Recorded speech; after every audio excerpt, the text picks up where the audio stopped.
Okay, everybody, here it is at long last. That's the official Kahler setup video for our cam bridges. Now, while we will be focusing on the 2300, everything that I say here also applies to the 7300, and much of it applies to the 2200 as well as the 7200 and even the X-trem. The legit ones. Everything in here is going to be timestamped, so you can go back and rewatch anything. This right here is just about the perfect angle. That right there, that is the goal. The only major differences between the 2000 series and the 7000 series is that the 7000 series is brass cam, brass rollers. The only other real big difference is that these are 3-hole instead of 5-hole. While this is for the 2300, most of what I'm talking about will translate directly to the 2200. The major difference between these two bridges right here is that this one is for flat mount and this one is for stud mount. With the plate, it's a little different. That the plate on the 2200 and the 7200 is much thicker than it is on the 2300 and the 7300. It's very important that the rollers roll. To illustrate this to where it's easier to see is just take a roller completely off. And 3-in-1 oil works great, but I have something I like even better. It's Triflow stuff. Just get just a little drippy drop on either side, okay? Spin it. Give it a good spin. And then take any rag of your choosing and wipe off the excess. That is the most crucial part. You want to wipe off the excess. All we want is a thin film of lubrication in between this roller and the pin that's holding it in place. If you over lubricate this thing, that lubricant will actually create a paste by attracting all the dead skin, dust, whatever other detritus will get anywhere near it. And this right here is what happens. This thing not only won't move, but I don't think there's any way for me to break it free.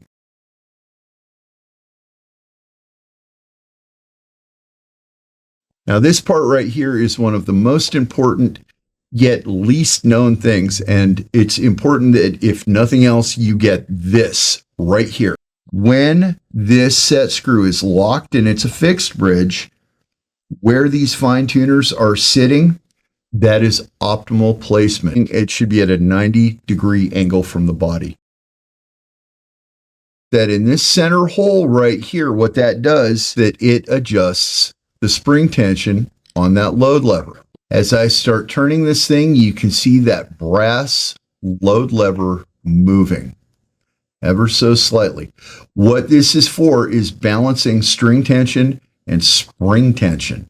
Any fulcrum that I've ever been aware of, it's much more difficult because you have to balance two screws and get it just right. But with this, it is one screw and that is it. This bar right here, you can see if I just flick it with my finger, it'll go pretty much anywhere I want it. If you want to have the thing to where it's just sitting there all nice and firm, then you adjust this right here and you can tighten it up. And now it takes real effort. There's really no right or wrong answer to this. It's just whatever your preference is. That the Kahler Cam Bridge, any of the modern ones, is actually 3 bridges in one. First, you have the traditional Kahler feel, which is a lot softer than your traditional fulcrum. Then you have the lock-off option to where you make it a fixed bridge. But last and not least, you can actually put heavy springs on this and it will feel a lot more like a fulcrum. And if you want to go all the way, you can get the heavy bar and then it'll really feel like a fulcrum. If you want it to flutter The heavy springs make that much more difficult. So if you like to flutter, the best thing you can do is leave the regular springs on and also get a pepper tip, because that big piece of brass on the end of the bar is a fantastic counterweight and it will help it flutter. What I want to do is show you guys very quickly exactly what you're looking for if you run into a tuning stability problem and you want to be absolutely certain that the cam is not sticking.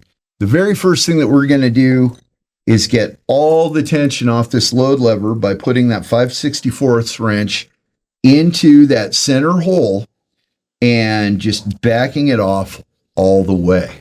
Once we have all the tension off that load lever, we want to put the bar in and make sure that we are using our hand properly to control the cam as we release that lockdown. And of course, we are doing that with the 1/16 wrench. Make sure that you're backed out all the way. And now we have all the tension off of here. Let's take that arm out. The next step is to go in here and to take these screws out of the plate. Now just pull them out of the cam too, because, you know, why not? What you want is you want to be able to flip this thing and it just falls. And you can see that right now it's not falling, it's staying there. One side at least has been over tightened. With that 3/32 wrench, you're going to get in here, you're going to loosen this up, and I'll bet you anything this will drop the second that I give it just a little twist lefty-loosey. Yep, I'm going to back this thing off, but I'm not going to back it off all the way. Now I'm going to back the other side off, and out she comes. We get a real good close look at that pin right there. You see that? That right there is what goes inside this hole right here. This bearing is pressed in and it is not user serviceable. This is a sealed bearing. Don't try to lubricate it. Since the cam is out, I might as well show you the proper way to reinstall it. So what we want is one side, either side, to have that pin up and the other side to not have it at all. And we're going to make absolute certain that the bearing hole is in the pin. Now you can see very clearly that I don't have enough clearance on this side, and that's okay, because the most important thing is that the pin is in the hole. Now we're going to back this out a little bit and just gently suggest that the cam goes in. Now be very careful when you do this, because this is where you could actually smash that bearing. So we're going to be extremely cautious. And yep, it's captured. Here you see how I can move this cam back and forth like that. That's because these things are not in all the way. So now that looks like a pretty good gap. That feels pretty snug. And we're going to go snug on this side. Now what I'm going to do is I'm going to just over tighten it just a touch. Okay, so you can see now that that cam is definitely stuck. I'm going to just back it off just a little and it drops. Now I'm going to just give it a little bump back to the right. You never want to leave something in the loosened position. You always want to bump it back just a bump, righty-tighty. What I like to do to test whether or not it's going good is just give it the flippity flop around like this. You can see that's moving very freely, but at the same time, I'm going to try to move it back and forth, and it will not move back and forth. And our gap looks the same on either side. So that's properly set. So it's time to put this thing back together so that we can actually talk about what it takes to set it up on the guitar itself.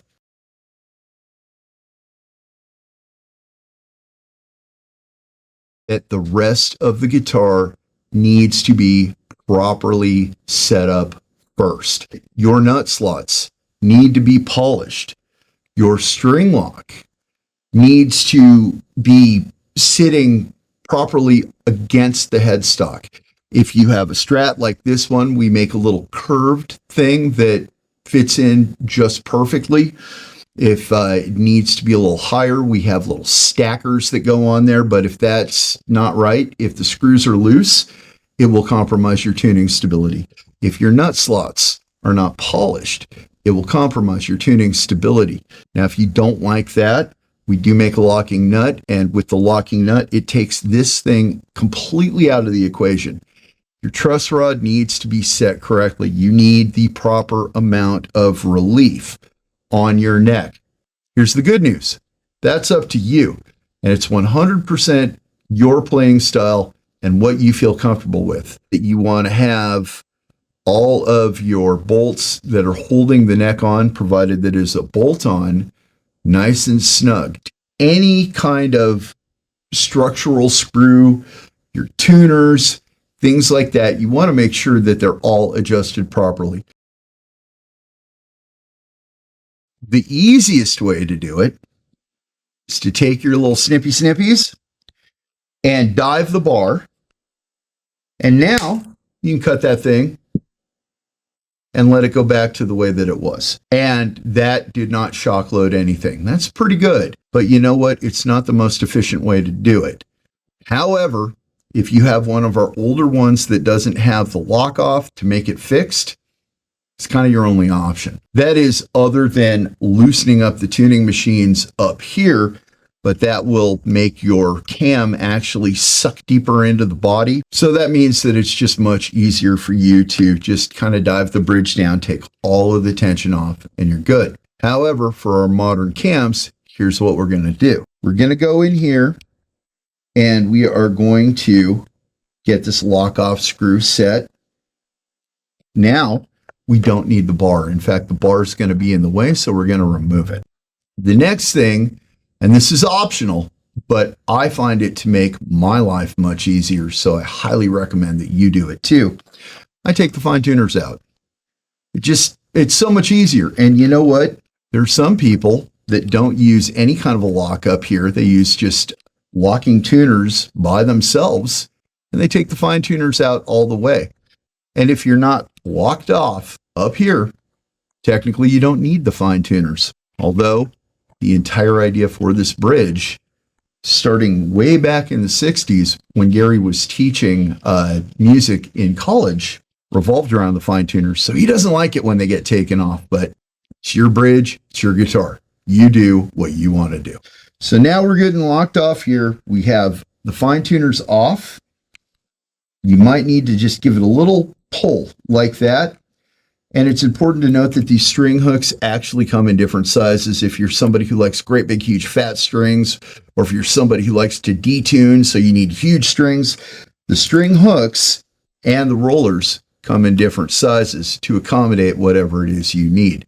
If you need help picking out the right ones, just email sales@kahlerusa.com. We'll be glad to point you in the right direction. We're going to go up here and we're going to loosen the tuning machines. Now there's absolutely zero tension on anything, and we're free to go up here and cut to our heart's content.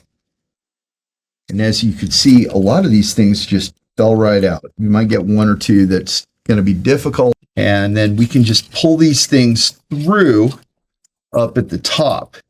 I find that much, much easier than trying to pull where the string has been kinked back through the string lock.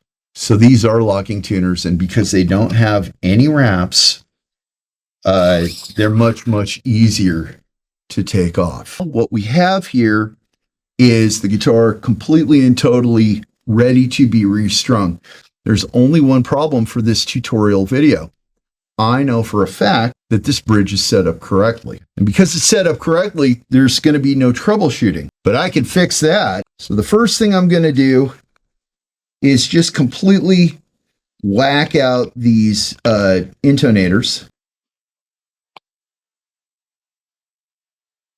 The next thing I'm going to do is completely screw up the radius. In fact, let's loosen up the string spacing here. I mean, I'm going to really mess this thing up.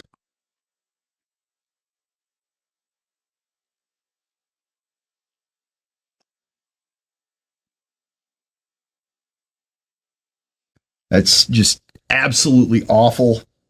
Everything about it is completely wrong. One other thing before we get ready to start stringing this up is we're just going to kind of go over here and we're going to make sure that we can't wiggle first the string lock. Now that's in there nice and tight. And in fact, what I'm going to do is just kind of take this Phillips here and just make sure that all these little screws are snug. It's an interesting thing, but on a lot of fulcrum bridges too, a lot of times these little screws that deal with the, in that case, a locking nut, will be loose and nobody checks it out. And then they can't figure out why their tuning stability has just gone completely to hell. The tuners themselves should be taken out of the equation by the lock that is right here. It doesn't matter because if the tuners are rattling around, that's going to compromise your tuning stability. It's going to compromise the guitar. So the easiest way to do that is to just grab them by the actual tuner button and just kind of wiggle them. Aha, and there's a loose one right there. So let's see what, okay, we're good. So we're just going to put this thing on here and just a little snug, and then we're good. And you want to make sure too that all of these little tuning machines, they spin freely. Now, you don't want that tuner button to bounce around up and down. And there's a little screw right here to where you can snug it up. Don't over tighten it. Don't let them be loose. The absolute last thing, particularly if you have a string lock or a string lock pro, is you want to make sure that your nut slots are polished. I like to use Mitchell's abrasive cord, and you just get in there and you just kind of give it a little polish. You know, you just go back and forth. That one right there is a little bit too thin, so we move to a thinner cord. Now with this stuff, you can really feel it biting. So if it's biting, that means that it's rough. In this particular case, we don't have to lube this nut with any kind of a nut butter or some such thing because it is graphite and it is self-lubricating on a molecular level. That we here at Kahler recommend that you use D'Addario NYXLs. In 2013, when we moved the wire mill here, I challenged the team to improve the tensile strength to see if we could raise the bar and make a wire that was stronger and stayed in tune better. It's not easy to do. You're on the borderline of being perhaps too brittle and the string breaking. So we can only tweak things so much, and we spent a whole lot of time on the steel core and the plain strings before we came up with the material we were going to utilize in the NYXL string offering. We also wanted to change the wrap wire so that it was a different sounding wound string compared to our regular XLs and other alloys that we make, stainless steel and so on.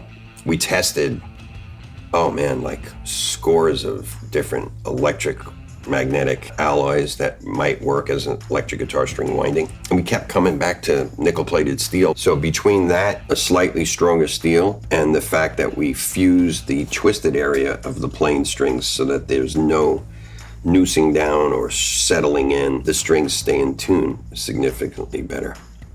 And they last longer. Also, when they developed these, they used a Kahler to test them, so they work best with our bridges. We call this our tremolo torture tester. On this test, we would tune up an E string and bend it as high as a G sharp. We put 6 new strings on there.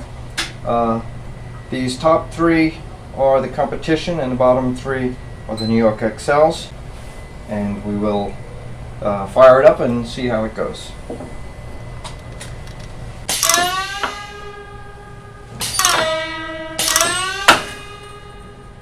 With the industry standard strings, they would break nearly right away, where our new New York XLs would go over 1,000 strokes.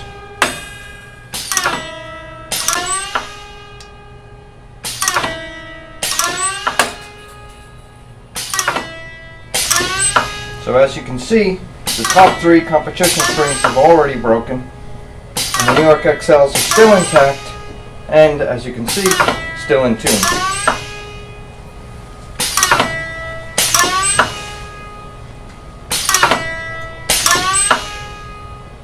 But you can use whatever strings you want.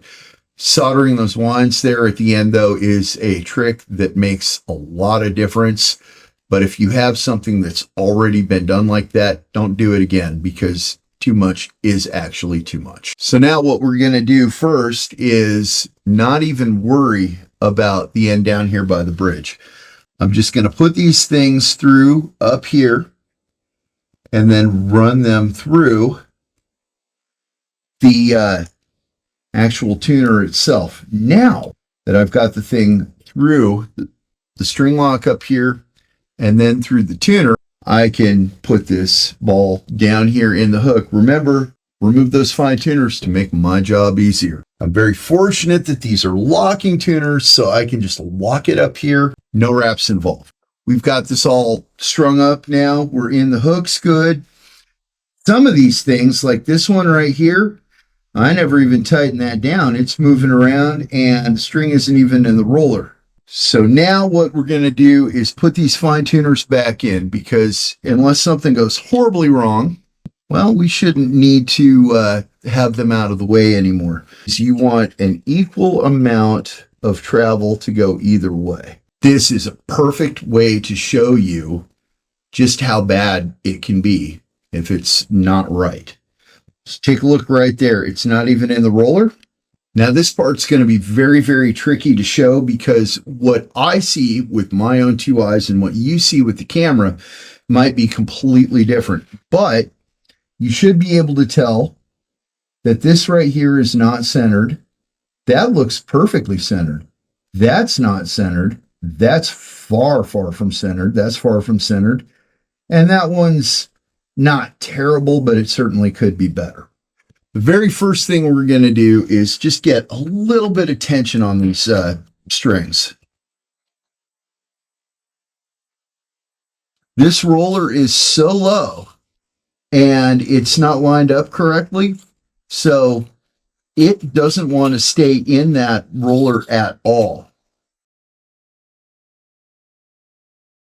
This right here is just about the perfect angle. That right there, that is the goal.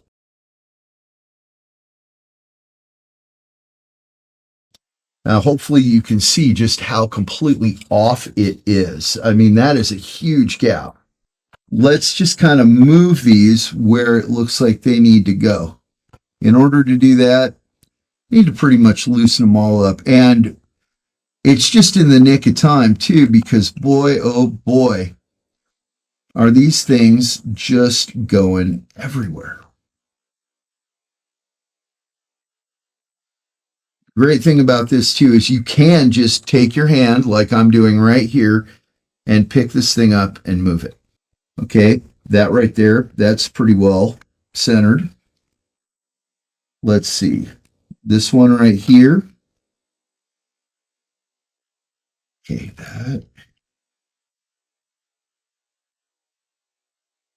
that's pretty well centered.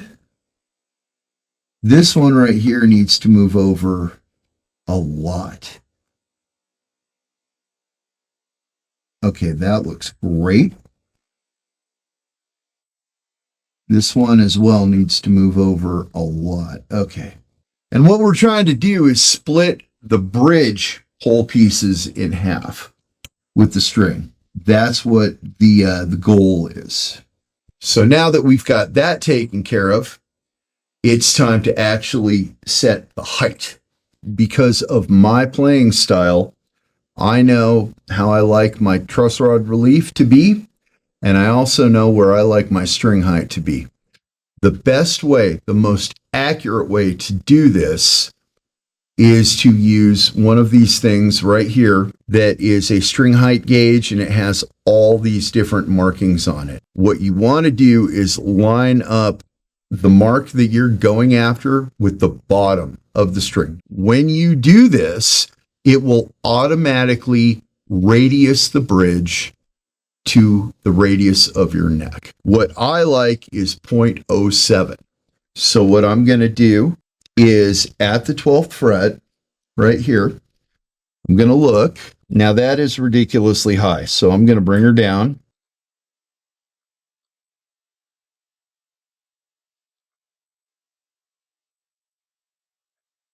Now I like to just move it out of the way, move those strings out of the way just a little bit with my finger. Okay, that one looks good.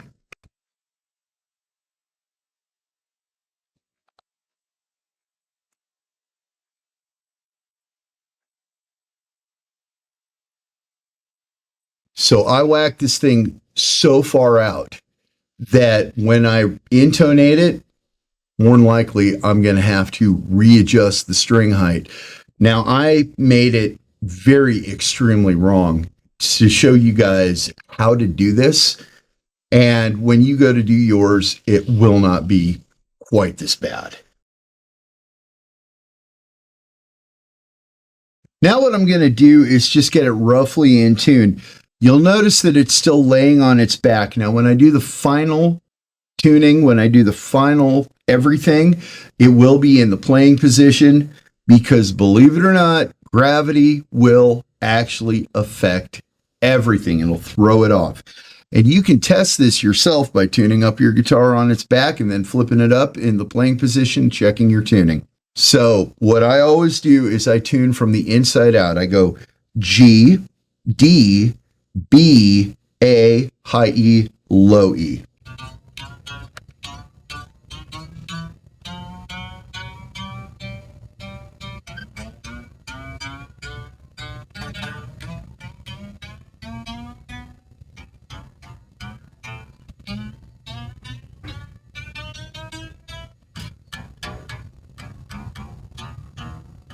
So now we have it in relative tune. I didn't get surgically precise, and the reason why is because I have not stretched these strings yet.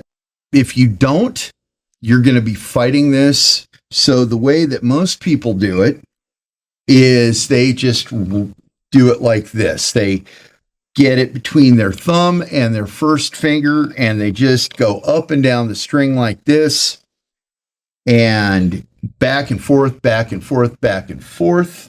However, me personally, I got a string stretcher from Stu Mac and I modified it to where I can do it like this and almost slide the thing.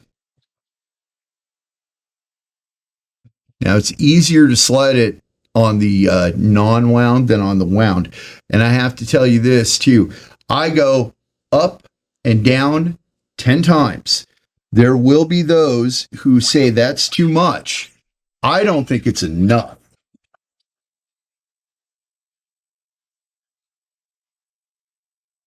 Now, something else you'll notice too is that if you're not careful and you don't take your time with this, the strings will get really, really hot. That is from the friction of the thing moving back and forth. So be very mindful. And while you do want to stretch these things and get them kind of pre-broken in, you definitely don't want to overdo it or underdo it. So how do you know what's just right? Practice.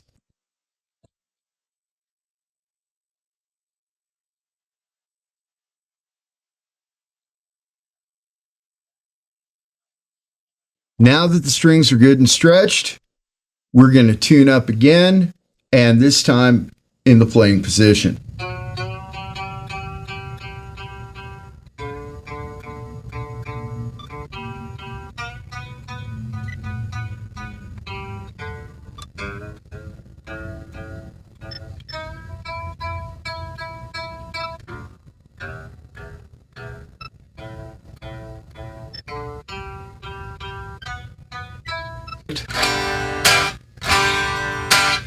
Now, this is a great time, now that the tension is just right, to actually check and see what my truss rod relief is. Now, you can do that by putting a finger on your highest and your lowest frets and eyeballing the thing, but a much better way is with a notch straight edge. So, I'm going to check it out. I like it. So now, what we're going to do is take care of the intonation. So here's the deal with intonation. The way that we check to make sure that it's as good as it can be, and the way that we do that is by making sure that the open string and the fretted note at the 12th fret is the same, that one is not sharp or flat.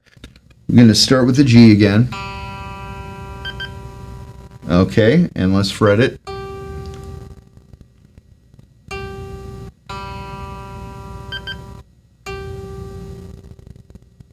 Okay, so we are just a little flat.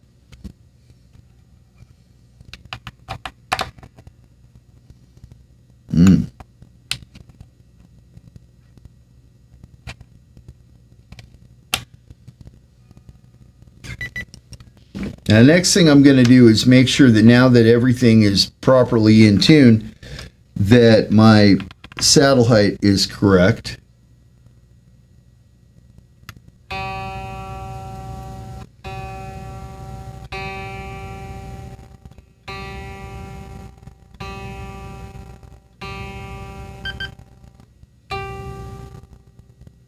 Okay, so that one's great. It doesn't have to move at all. Let's try the D.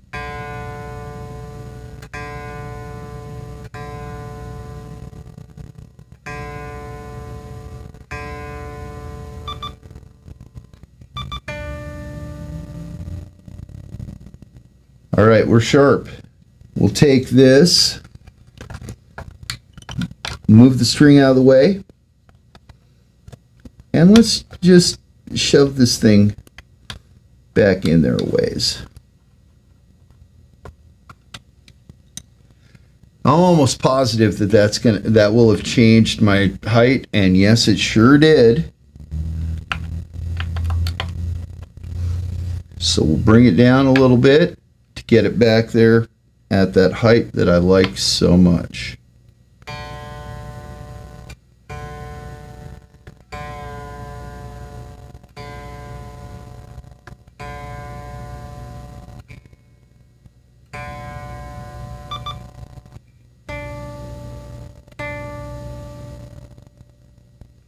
Okay, so I went a little too far.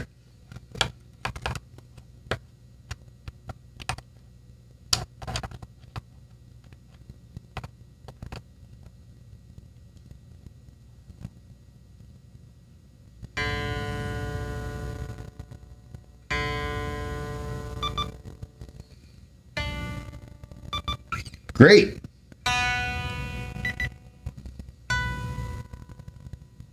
Yipes. Oh yeah, this one's way high.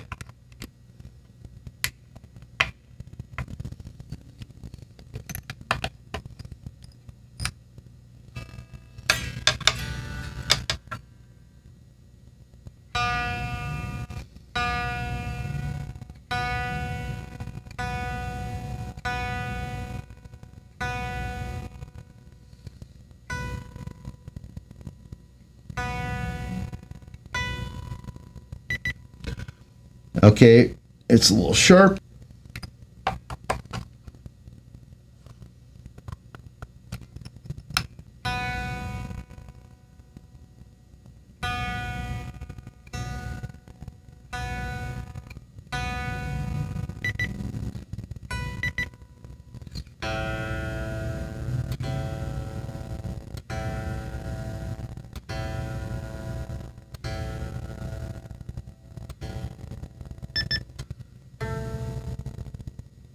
Way sharp.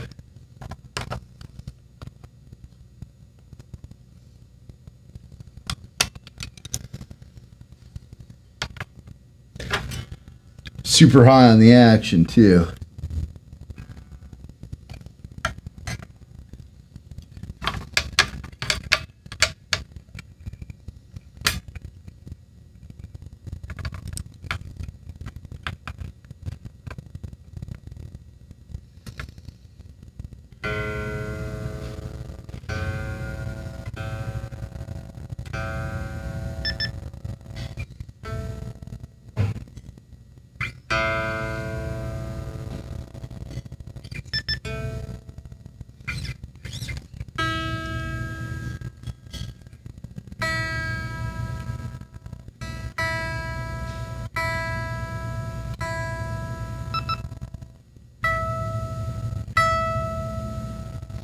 Okay, so now I have to bring it out a little bit, actually.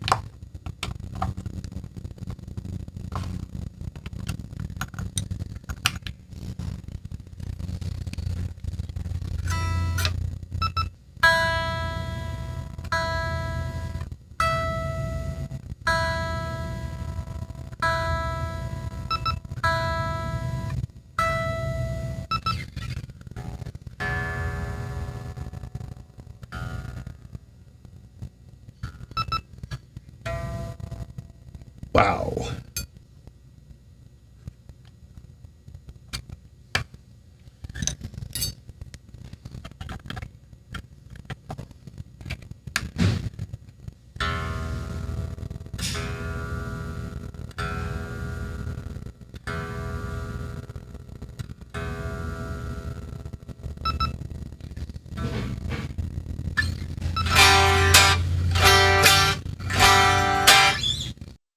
We're radiused, we're intonated, the neck is at my desired amount of relief. So what I'm going to do is put the bar back in.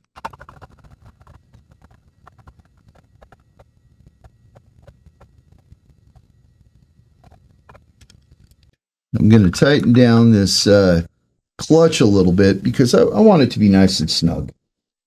And now what I'm going to do is just go on this thing until I feel tension on it. Okay, there's tension right there. I can feel it. This is a feel thing. I can't explain it or show it to you through video. You're just going to have to experience it for yourself. Okay, so now that it's where it needs to be, I'm just going to hang on to the arm right here so that it can't jump that much, and I'm going to loosen up the lock screw.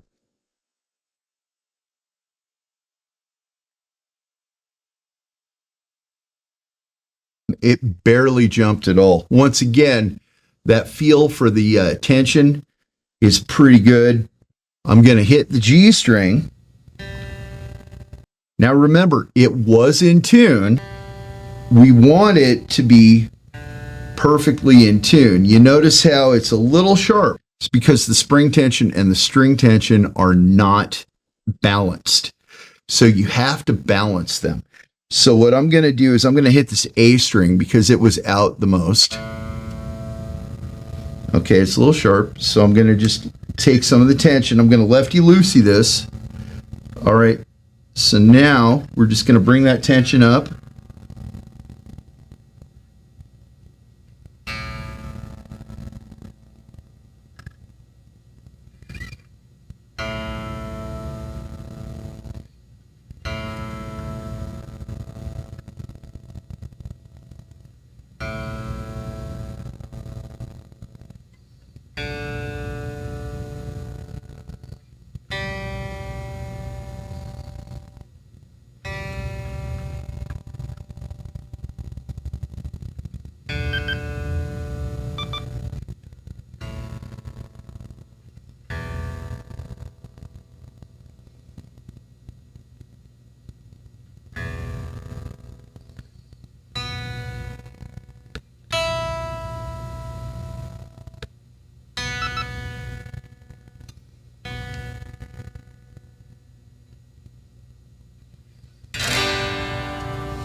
That's it for setting up the 2300. If you follow this correctly, then this bridge will just be rock solid.